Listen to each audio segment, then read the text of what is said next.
देखिए, बिहार में कितना समर्थन मिल रहा है, कितना समर्थन नहीं मिल रहा है, इसका पता तो आने वाले चुनाव में लग जाएगा। रैलियों में भीड़ ही चुनाव जीतने का प्रमाण होता है, ऐसा नहीं है। और उस मात्रा में भीड़ भी वहाँ पर नहीं आ रही। जहाँ तक हिमाचल के कार्यक्रम की बात है, क्योंकि हिमाचल के कांग्रेस नेता भी इस बात से परिचित हैं कि जिस वोटर लिस्ट में वोट चोरी की बात हो रही है, उसी वोटर लिस्ट पर चुनाव होके तो वो जीत के आए, उनकी सरकार बनी। इसलिए औपचारिकता के लिए, फॉर्मेलिटी के लिए उन्होंने इंडोर कार्यक्रम तो कर दिया, क्योंकि प्रभारी यहाँ आकर बैठ गए, परंतु ओपन में रैली करने की हिम्मत नहीं जुटा पाए। क्योंकि आम आदमी पूछता, अगर वोट चोरी हुए हैं, वोट लिस्ट गलत है, तो क्या आप भी सरकार भंग करोगे? क्या आप भी हिमाचल प्रदेश में दोबारा चुनाव कराओगे? वोटर लिस्ट तो वही है।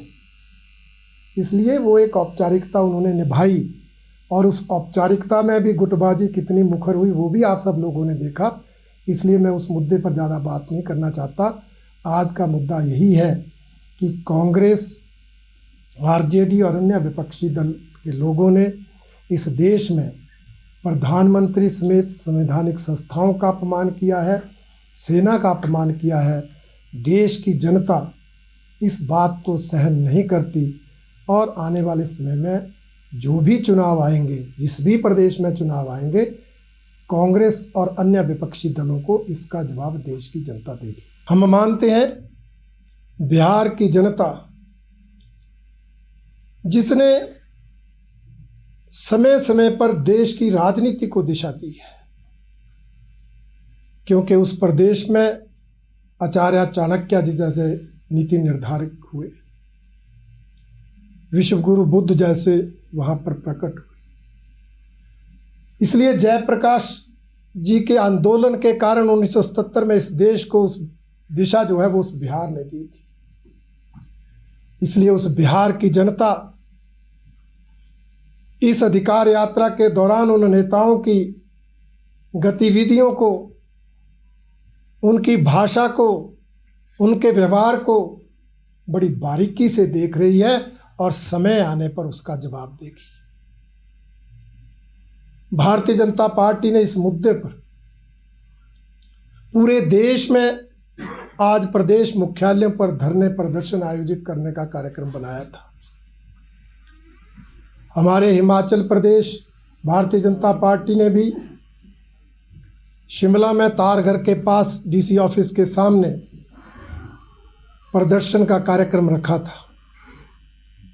हमारे प्रदेश के सचिव, युवा मोर्चा के पूर्व अध्यक्ष आदरणीय तिलकराज जी, और महिला मोर्चा की हमारी प्रदेश की अध्यक्षा श्रीमती डेजी ठाकुर जी इस कार्यक्रम के प्रमुख थे, संयोजक थे। मौसम खराब होने की वजह से, भारी बारिश होने की वजह से उस कार्यक्रम को स्थगित किया गया, और आज आपके बीच उस कार्यक्रम के ना होने के कारण प्रेस वार्ता में ये दोनों नेता भी मेरे साथ बैठे हैं। इसलिए इस प्रेस वार्ता को अगर आप ज्वाइंट प्रेस कॉन्फ्रेंस युक्त प्रेस वार्ता मानेंगे तो अच्छा होगा। और इसके आगे भारतीय जनता पार्टी का ये भी आरोप है कि ये कांग्रेस पार्टी और अन्य विपक्षी दल के नेता ना सिर्फ प्रधानमंत्री जी को गालियां देते हैं, उनके बारे में अभद्र टिप्पणियां करते हैं, बल्कि उन्होंने इस देश की हर संवैधानिक संस्था का भी अपमान किया है।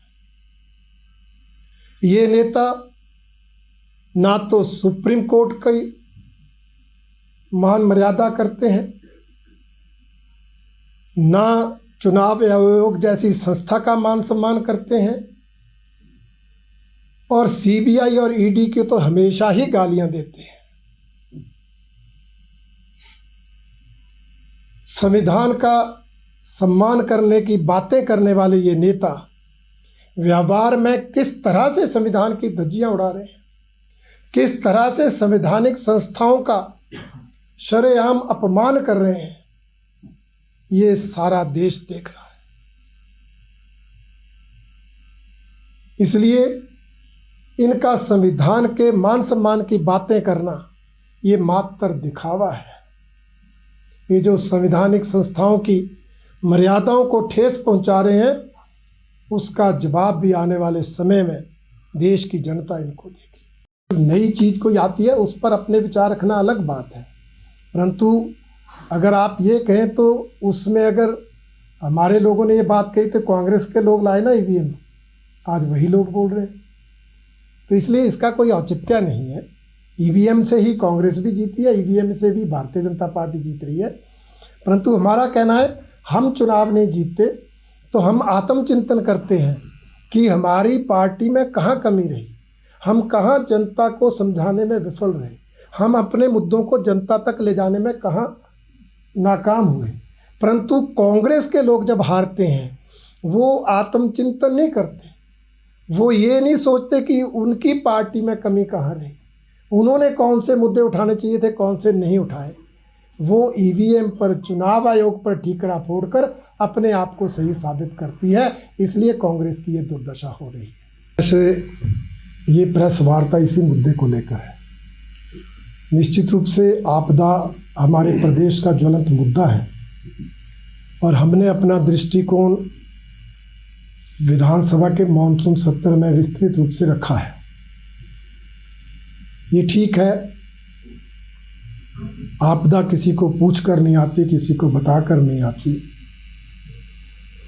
परंतु आपदा के कारण प्रभावित लोगों को सही समय पर सही राहत मिले, उनका पुनर्वास हो और पुनर्निर्माण का कार्य जल्दी से जल्दी शुरू हो, ये सरकार की जिम्मेवारी होती है। परंतु वर्तमान सरकार इसमें कहीं ना कहीं विफल रही।